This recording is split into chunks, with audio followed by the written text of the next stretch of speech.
गांव के बाहर एक बहुत बड़ा और घना जंगल था। उस जंगल के किनारे बच्चे अक्सर खेलने जाते थे। पेड़ पौधों से घिरे उस जंगल में दिन में भी अजीब सी नमी और सन्नाटा रहता था। लोग कहते थे कि उस जंगल में एक पुराना बरगद का पेड़ है, जिसे सब बीरबल का पेड़ कहते हैं। कहा जाता है कि बहुत साल पहले बीरबल नाम का आदमी वहीं अपनी झोपड़ी बनाकर रहता था, लेकिन अचानक एक दिन उसकी रहस्यमयी मौत हो गई और तभी से उस पेड़ को मनहूस माना जाने लगा। गांव वाले कहते थे कि उस पेड़ में एक चुड़ैल का वास है। कई लोगों ने रात को वहां से अजीब सी हंसी, रोने की आवाजें और परछाइयां देखी थीं। बच्चों को हमेशा मना किया जाता कि वहां मत जाना, लेकिन बच्चों का मन तो और जिज्ञासु हो जाता। एक शाम को 4 बच्चे मोहन, राजू, गीता और पप्पू खेलते खेलते जंगल के भीतर बहुत दूर चले गए। धीरे धीरे वे बीरबल के उस बरगद के पेड़ तक पहुंच गए। पेड़ इतना विशाल था कि उसकी जटाएं जमीन में नागों की तरह फैली थीं और उसकी छांव इतनी घनी थी कि उसमें खड़े होकर आसमान भी दिखाई नहीं देता था।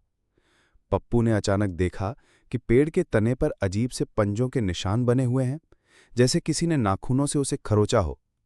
बच्चे उन्हें गौर से देखने लगे। तभी चारों को ऐसा महसूस हुआ जैसे कोई उन पर नजर रख रहा हो। हवा का एक ठंडा झोंका चला और अचानक पेड़ की ऊपरी शाखा से एक लंबी परछाई झूलती हुई उतरी। 2 परछाई धीरे धीरे साफ हुई। बाल खुले हुए, आंखें अंगारे जैसी लाल, चेहरा लंबा और डरावना। वो चुड़ैल थी। उसने बच्चों की तरफ देखते हुए गहरी आवाज में कहा, किसने हिम्मत की मेरे पेड़ के पास आने की? चारों बच्चे डर के मारे पीछे हटे, लेकिन उनके पैर कांप रहे थे। राजू ने हिम्मत करके कहा, हम खेलते खेलते आ गए, हमें माफ कर दो मां। चुड़ैल जोर से ठहाका मारकर हंसने लगी।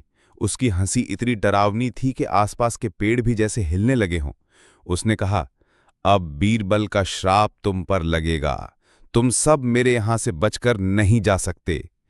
इतना कहते ही पेड़ की जटाएं जैसे जीवित हो गईं। उन्होंने बच्चों के पैरों को कसकर पकड़ लिया। चारों चीखने लगे और छुड़ाने की कोशिश करने लगे, लेकिन जटाएं और कसती जा रही थीं। चुड़ैल हवा में तैरती हुई उनके चारों ओर घूमने लगी। उसी समय गीता को अपनी दादी की बात याद आई।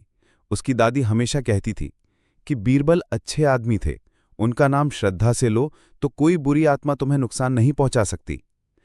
गीता ने कांपती आवाज में जोर से कहा, हे बीरबल बाबा, हमारी रक्षा करो। बाकी बच्चों ने भी वही दोहराना शुरू कर दिया, हे बीरबल बाबा, हमारी रक्षा करो। जैसे ही बच्चों ने ये नाम बार बार लिया, अचानक पेड़ की शाखाएं